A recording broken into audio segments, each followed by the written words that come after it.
बताइएगा। अंसारी साहब का, सुनील भाई भी है, राजू साहब भी हैं, सभी लोग हैं।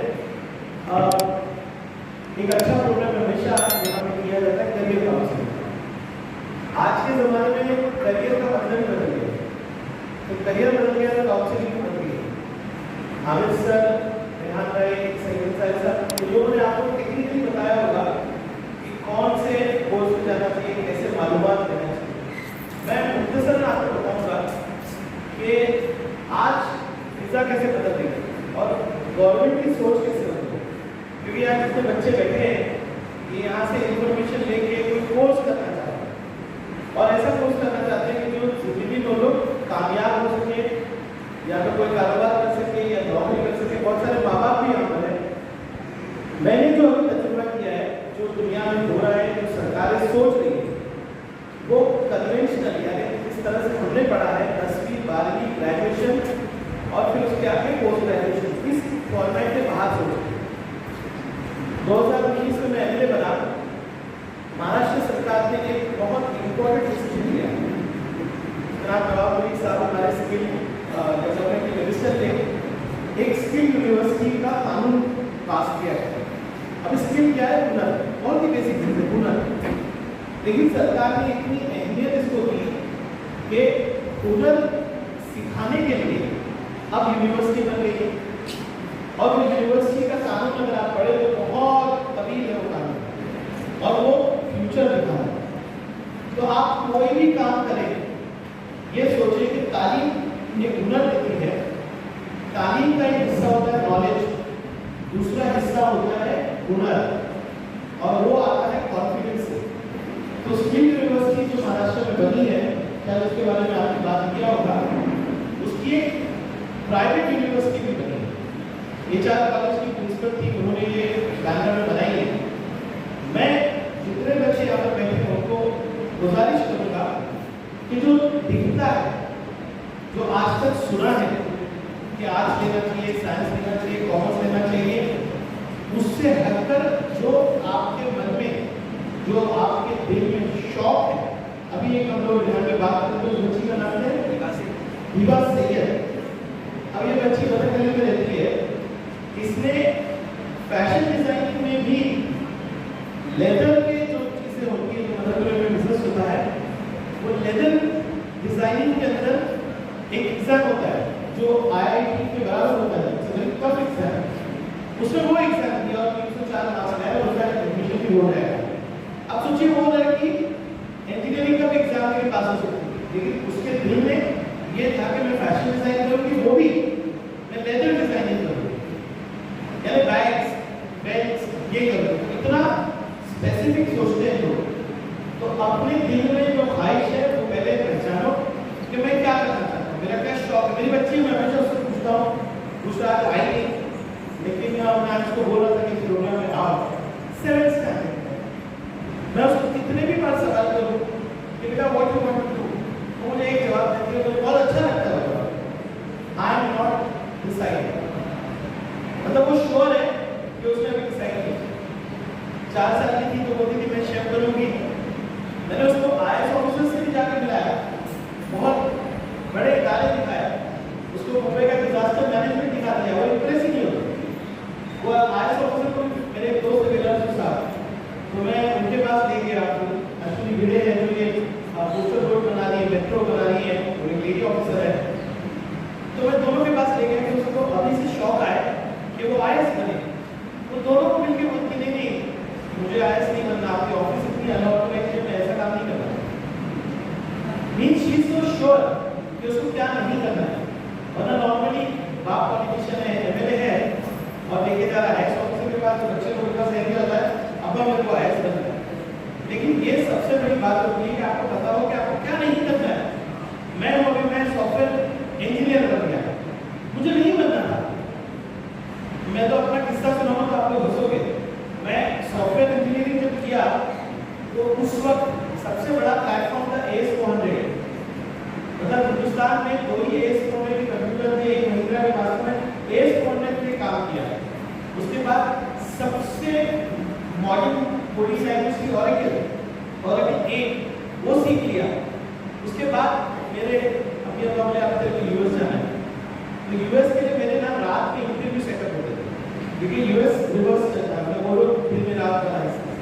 तो मेरे टेलीफोनिक इंटरव्यू में मेरा कजिन भी रहता था ऑनलाइन, मेरा कजिन यूएस में था, तो वो हमेशा मेरा इंटरव्यू सुनता था और मैं कोशिश करता था कि मैं फेल हो जाऊँ। चौथे पांचवें इंटरव्यू में उसने मेरे को कॉल किया, मेरे को समझ में आया कि तो यूएस नहीं आना है, तो क्वालिफाई है लेकिन तो जान मुझे फेल होता है, जैसे तो यूएस नहीं आना है। अगर मैं वो इंटरव्यू पास हो जाता, प्रेशर क्यों होता है? मेरे माँ बाप का प्रेशर क्या था, जाओ सॉफ्टवेयर इंजीनियर बनो। साउथ अफ्रीका में 1985 में मेरे ख्याल से 87 में पहला कंप्यूटर कोर्स शुरू हुआ, उसका मैं स्टूडेंट। मेरे अब्बा ने उस जमाने में 30,000 की थी फीस पे की थी, जब 3 लाख रुपए में भरा था। माँ बाप ने तारीफ अल्हम्दुलिल्लाह करवाई, लेकिन ये जो प्रेशर होता है ना कि मेरे पड़ोस में डॉक्टर है, मेरा कजिन इंजीनियर है और मुझे भी वो बनना है, ये प्रेशर में कभी नहीं आना। आज हमारे प्राइम मिनिस्टर दुनिया भर का अलग अलग कंट्री का दौरा क्यों कर रहे हैं? जिससे नहीं जब उसके भी प्राइम मिनिस्टर से हाथ मिलाते हैं ना, प्रेसिडेंट से हाथ मिलाते हैं ना, पाकिस्तान का मिनिस्टर भी आके गया हमारा, भले से हमारा कितनी भी दुश्मनी हो, लेकिन जो काम की चीज है तो वो तो उनसे लेना ही पड़ेगा। हमारा कुछ गिव एंड टेक तो हो गए, तो आप कोलैबोरेशन में काम करने का थोड़ा सोचिए। फिजिक्स वाला से भी आप थोड़ा सा पढ़िए, आप एलाइन की नोट्स ले लीजिए, आप आकाश के टेस्ट सीरीज ले लीजिए और अपने लोकल क्लास में आप पढ़ाई कीजिए। समझ रहे आप कोलैबोरेशन में कैसे काम होता है, वो आपको आना चाहिए, सीखना आना चाहिए। बहरहाल आप ये बात समझ कर चलिए, 3 तरह से काम कीजिए आप। एक तो अपना जो भी आपने साइंस कॉमर्स आर्ट्स दिया है ना, वो बेस बहुत स्ट्रॉन्ग कीजिए, इसको बोलते हैं एकेडमिक आपका बहुत स्ट्रॉन्ग होना चाहिए। आप चाहे महाराष्ट्र कॉलेज में क्यों ना पढ़ रहे हो कॉमर्स, आप ये मत सोचिए कि महाराष्ट्र कॉलेज बहुत लो ग्रेड का कॉलेज है। महाराष्ट्र कॉलेज हो या कोई भी कॉलेज हो, आपको वहां पर टीचर अवेलेबल है, क्लासरूम अवेलेबल है, आपको सारी चीजें मिल रही है, उसका एहसान चुकाइए आप और अपने एकेडमिक को बेस को मजबूत कीजिए। दूसरी चीज क्या है मालूम है, आप ऑनलाइन स्किल्स जो है अपने अंदर पैदा कीजिए कि आप ऑनलाइन मोड से पढ़ना सीखिए। आप कितने लोगों का दिल लगता है अगर कोई वीडियो में पढ़ा रहा फिजिक्स और आपका सुनकर फिजिक्स पढ़ने का मन करता है, सुनकर देखकर। अगर ये स्किल नहीं है ना तो बहुत सारे कोर्सेज जो ऑक्सफोर्ड यूनिवर्सिटी के, स्टैनफोर्ड यूनिवर्सिटी के, हमारे हिंदुस्तान के भी आईआईटी के, ऐसे बहुत सारे कोर्सेज आप नहीं कर पाएंगे।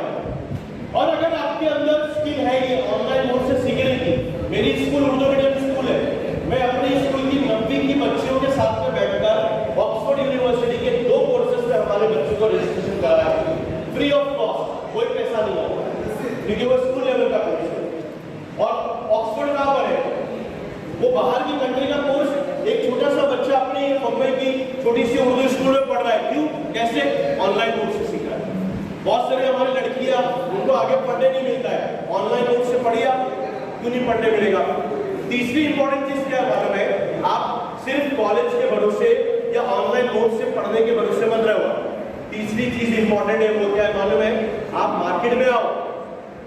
अगर आप एलएलबी कर रहे हो ना, तो यहाँ ढूंढो इस मदनपुरा बाइकल्ले के अंदर कोई लॉयर, प्रैक्टिसिंग लॉयर है क्या, उसको जाके बोलिए कि सर मुझे 1 घंटा आप आने दीजिए अपने ऑफिस में।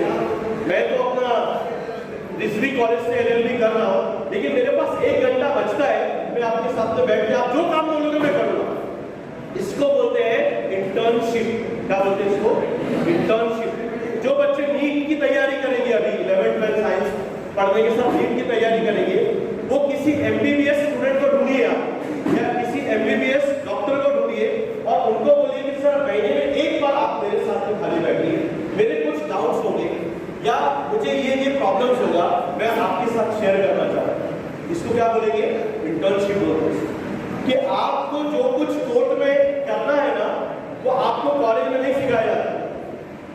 कोर्ट की दुनिया अलग है और कॉलेज की दुनिया अलग है। इंजीनियरिंग जो आपको सिर्फ कॉलेज में सिखाया जाएगा और वो इंजीनियरिंग का इस्तेमाल तो विप्रो के ऑफिस में आप करेंगे, वो दोनों एकदम अलग अलग है। हमारी सोच का, हमारे सपने का, अभी ये दुनिया कहाँ पे जा रही है? ग्लोबलाइजेशन का टाइम है, वही लोग तरक्की कर रहे हैं क्योंकि सोच बड़ी है और जिन्होंने बड़ा सपना देखा है।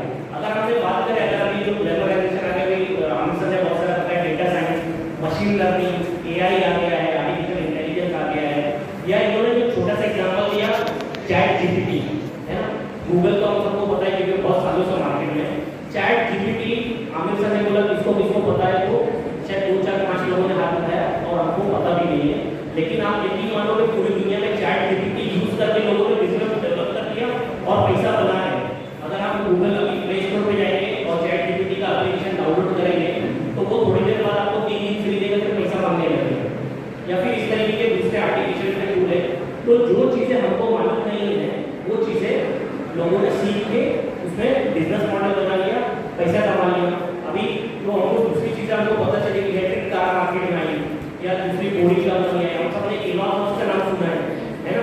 इलॉन मस्क का नाम सुना, आपने क्यों सुना और कब सुना? जब वो फेमस हो गए, है ना? जब वो फेमस हो गए, जब हमको उसका नाम पता चला। इलॉन मस्क ने क्या काम किया? उसने इलेक्ट्रिक कार बनाई, है ना? उसने पेमेंट कंपनी बनाई, पेपाल करके जो कंपनी है, बोरिंग कंपनी बनाई, रॉकेट की कंपनी बनाई। ये सब वो फेमस हो गए। अब लोग क्या कर रहे हैं? उसको देख के ये ड्रीम कर रहे हैं कि हमको इसको चेस करना और इस जैसा दूसरा मॉडल क्रिएट करना है। जबकि वो आदमी कैसा ये सब छोड़ के आगे के प्रोजेक्ट में लग गया होगा। वो आगे की चीजें, ऐसी चीजें कर रहा होगा जो हमको और 5 साल बाद पता चलेगी। अभी बहुत सारे लोगों ने विजय शेखर शर्मा का नाम सुना है। विजय शेखर शर्मा को जानता है, जिसने पेटीएम बनाया। पेटीएम अचानक से जब नोटबंदी हुई, डिमोनेटाइजेशन हुआ, पेटीएम अचानक से हिट हो गया। फिनटेक ने इंडिया का सबसे बड़ा मॉडल बन गया। जब विजय शेखर शर्मा ने इंजीनियरिंग के लिए वो बनाया, जब उसको पता था क्या, लेकिन उसने क्या ये सब बोलने का मतलब क्या है कि उसने नेक्स्ट 5 साल में, 8 साल में, 7 साल में क्या होने वाला है वो सोच रहे। तो जो अभी जो बच्चे हैं, अभी जो इंजीनियरिंग में जाना चाहते हैं, वो ऐसी फील्ड चुने जो ये अंदाजा लगाए कि नेक्स्ट 5 साल में, 7 साल में कौन सी फील्ड मार्केट में आएगी। मतलब फिर वही हो कि भाई हमने कोई गलत कोर्स कर लिया और वो कोर्स करके हमको जॉब मिल जाए। जबकि कोई भी कोर्स गलत और सही ऐसा नहीं होता है अगर उसमें हमको महारत है। भले ही अभी अगर आप दूसरी फील्ड, अगर एग्जाम्पल दूं मैं, अगर आप आईबीएम की पुरानी हिस्ट्री देखेंगे तो आईबीएम कंपनी जो कंप्यूटर की यूएस की कंपनी है, उसके बहुत सारे सीईओ जो हैं वो उनका टेक्नोलॉजी से कोई लेन नहीं मिला। उन्होंने बीए की हिस्ट्री करी है, एमए इकोनॉमिक्स करा है और बहुत बड़ी कंपनीज के टेक्नोलॉजी कंपनीज को वो चला रहे हैं। इसी तरीके से अगर आप दूसरा नाम देखेंगे, अलग पांडे का नाम सुना है, हम सबने बताया अलग पांडे, physicswala.com। उन्होंने फिजिक्स की वेबसाइट बनाई है, एक वेबसाइट है जाके देखो physicswala.com। जब उनकी वेबसाइट फेमस हुई और लोगों ने उनको पहचानना शुरू करा तो उनको कितने का जॉब ऑफर मिला इंडिया में मालूम? 75 लाख सालाना का ऑफर मिला, 75 लाख। तो उसने क्या करा ऑफर लेके? वो नहीं लिया क्योंकि उसकी सोच और सपने अलग थे। अभी physicswala.com लास्ट ईयर की रैंकिंग के हिसाब से $1 बिलियन की कंपनी बन गई है। अगर वो 75 लाख के लिए जॉब पकड़ लेता तो उसकी कंपनी को भी $1 बिलियन की पड़ती। तो जो भी हम जहाँ पे भी रह रहे हैं, हम जैसे भी रह रहे हैं, वहाँ पे हमें गौर करें कि हम क्या कर रहे हैं, कैसे हमको आगे बढ़ना है और हमको क्या करना है फ्यूचर में, हम किस तरीके से बनना चाहते हैं। ग्लोबलाइजेशन के टाइम में सब चीज़ें जो बार बार यहाँ बताई जा रही है, सब चीज़ें इंटरनेट पे अवेलेबल है। आप ऐसे लोगों को देखिए, ऐसे लोगों को समझिए जिन्होंने वो काम कर दिखाए जो पहले मुमकिन नहीं था। उसी तरीके से अगर दूसरा नाम बताए तो सिटी ग्रुप वालों में, सिटी ग्रुप जो सिटी बैंक है यूएस का, वो सिटी ग्रुप करके एक ऑर्गेनाइजेशन है यूएस की, जो city bank, city venture capital, city finance, ऐसे बहुत सारे अदारे दुनिया में चलाते हैं। तो उनके जो सीईओ थे, तो मैं नाम थोड़ा सा भूल रहा हूँ, वो कहाँ रहते थे? दादर में। सर नाश्ता लोगों ने नहीं किया संडे मॉर्निंग को। अच्छा 50% लोगों को। एंट्रेंस क्यों आया? एंट्रेंस की मैं वजूहत बताऊंगा। हिंदुस्तान में पॉपुलेशन कितनी सारी है, कितने सारे लोग हैं और रिसोर्सेज कम है। जब यूके, यूएस, कनाडा, सिंगापुर में जाएंगे तो इतनी भीड़, इतना कंजेशन नहीं है। वहाँ पे सब सिस्टम है। हिंदुस्तान में आबादी है, भीड़ है, तो चंद लोग ही आगे बढ़ सकते हैं। कॉम्पिटिशन है, चंद लोग ही आगे बढ़ सकते हैं। फिर इंस्टीट्यूट ऑफ नेशनल एविडेंस है, आईआईटी है, आईएमएस है और निफ्ट है, इतने सारे जो इंस्टीट्यूट्स है उसको क्रैक करके अंदर जाना। 2 किस्म की पढ़ाई होती है। एक जो आप बीए, बीकॉम, बीएससी करते हैं नॉर्मली, जो हम भी कर चुके शुरू में। अभी प्रोफेशनल कोर्सेज है, इंजीनियरिंग है, होटल मैनेजमेंट है, मेडिसिन है, ये सारे प्रोफेशनल कोर्सेज हैं। प्रोफेशनल कोर्सेज में जाने के लिए एंट्रेंस है। अभी जैसे 1000 बच्चे हैं तो सिर्फ 100 सीटें, 10,000 बच्चे हैं तो 1000 सीट। इतना रेशियो है, 1:10 का रेशियो है सिस्टम के अंदर। और मेजर एंट्रेंस एग्जाम जो है, मेजर एंट्रेंस एग्जाम जो है 12वीं के बाद होते हैं। 12वीं के बाद जो एंट्रेंस का जो उनका माइलस्टोन रहता है 12वीं वाले ईयर में जो माइलस्टोन रहता है, राइट सर, हमारे पास 3 स्टूडेंट आते हैं, ये एंट्रेंस का मैं आपको एक्सटेंड बताता हूँ, मैं आमिर सर के सामने भी आते हैं कि 3 स्टूडेंट आए, 5 स्टूडेंट आए मेरे पास, वो 5 स्टूडेंट में से सर 3 स्टूडेंट ग्रे एरिया में चले गए। मैंने पूछा ये आपको प्रॉब्लम क्या है? बोले सर एंट्रेंस के बारे में पता नहीं था, 12वीं में हूँ मैं और एंट्रेंस के बारे में पता नहीं था, अब मैं क्या करूँ? मैं 1 साल रुकना पड़ेगा। इसका मतलब क्या हुआ? इसका मतलब ये हुआ कि जो बच्चा 8वीं कक्षा में फेल होता है तो रिपीटर देना चाहता है, फेल हो गया साल कम हो गया, तो जिसको एंट्रेंस की नॉलेज नहीं होगी, जिसको इन्फॉर्मेशन नहीं होगी, 12वीं में आया और वो रह गया। हमारे यहाँ पे नागपाड़ा में एक बच्ची है, उसके फादर ने बोले कि इसको इंजीनियरिंग कराया साउथ सिटी में, मैंने बोला एमएससीटी किया उन्होंने? बोले नहीं किया है। बोले सर क्या करूँ? 1 साल वेट करो, पूरा 1 साल। तो इसमें सॉल्यूशन ये है, और ये हम जो हजरात हैं फरीद खान साहब और सरदार साहब इन लोगों से भी कहेंगे, इसमें जो है समाजी एतबार से कम्युनिटी में हम पहुंचाने की फिक्र कि जो बच्चे 11वीं में हैं तो 11वीं से वो लोग 2 काम करें, एंट्रेंस की तैयारी करें, वो जो भी फील्ड में जा रहे हैं वो पेपर वर्क स्टार्ट कर दें।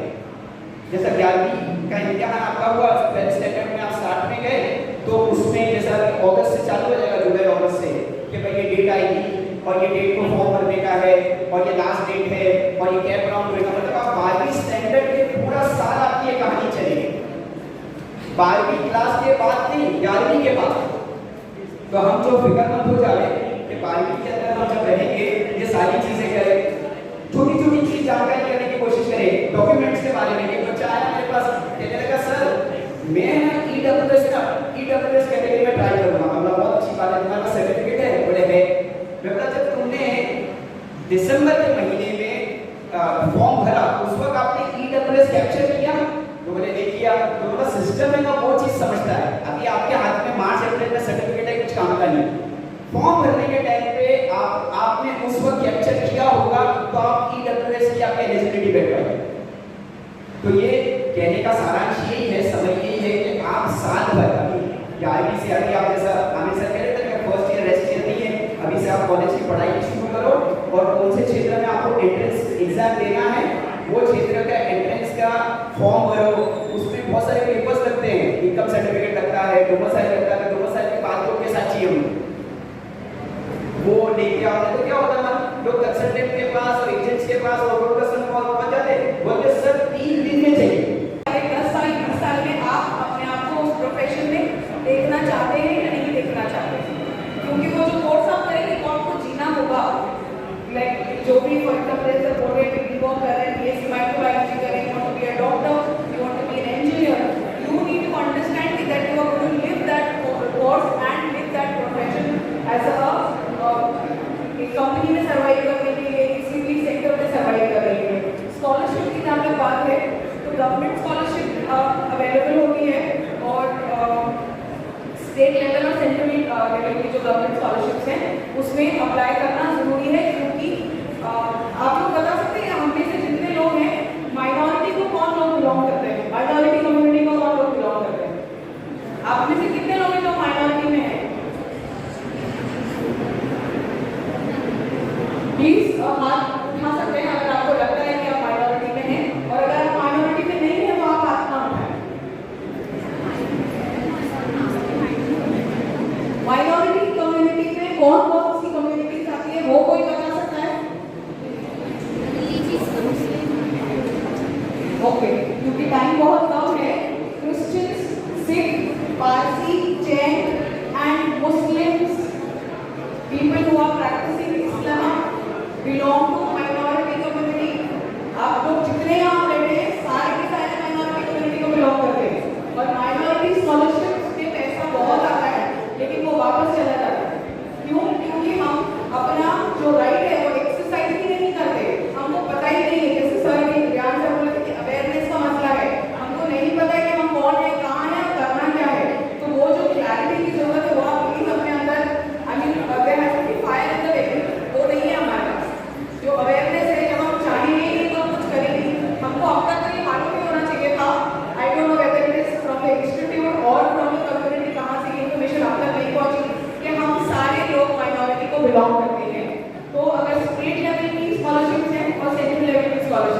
post metric, pre metric, or when it comes to now pre metric is for 9th standard to 10th standard. 5,000 rupees a month you annually आपको मिलता है. Post metric जो है वो 11th onwards है. And thirdly जो merit कम means जैसे sir बोल रहे थे कि आपको merit और means मतलब आपकी annual income less होनी चाहिए और आपका percentage अच्छा होना चाहिए. तो ये गवर्नमेंट की स्कॉलरशिप है. नाउ जो बहुत सारे प्राइवेट अदारे होते हैं और बहुत सारे प्राइवेट कॉर्पोरेट सेक्टर जिसको हम बोलते हैं, कॉर्पोरेट सोशल रिस्पॉन्सिबिलिटी एक बहुत बड़ा बज़वर्ड चल रहा है. Every company which is a profit making body, जो लोग प्रॉफिट जनरेट कर रहे हैं उन लोगों को 2.5% एनुअल एक्सपेंडिचर करना जरूरी है टुवर्ड्स सोशल कॉज. मतलब सोसाइटी के फलाह और अभिवृद्धि के लिए वो कॉस्ट को लगाना कंपलसरी किया है गवर्नमेंट ने. तो वो उनके ऊपर डिपेंड करता है कि वो स्कूल बनाए या वो हेल्थ में दे दे या हॉस्पिटल में दे दे या कहीं पे भी दे दे. तो ऐसे बहुत सारे लोग हैं जिनका माइंडसेट ये होता है कि उनको एजुकेशन में पैसा लगाना है, तो वो लोग स्कॉलरशिप देते हैं स्टूडेंट्स को. ना उसके लिए दो बहुत बड़ी वेबसाइट्स है. I would like to at least आप लोग नोट तो भी करिए कि बड़ी फॉर स्टडी होता है जो स्कॉलरशिप का वेबसाइट है, that is BUDDY numerical 4 and study, बड़ी फॉर स्टडी. और दूसरा एक है विद्या सारथी. ये दोनों चीजें अगर आप गूगल करेंगे आपको इसका ऑफिशियल वेबसाइट मिल जाएगा. बहुत सारे कॉर्पोरेट्स हैं, लाइक फॉर एग्जांपल कोटक है, रिलायंस है, ग्लोबल है, LIC है. बहुत सारे बड़े बड़े जो कॉर्पोरेट्स हैं they are spending money on education. Like कीजिए, सब्सक्राइब कीजिए और शेयर कीजिए. बेल आइकॉन का बटन दबाना ना भूलिए और देखते रहिए लंत्रानी न्यूज़ लाइव.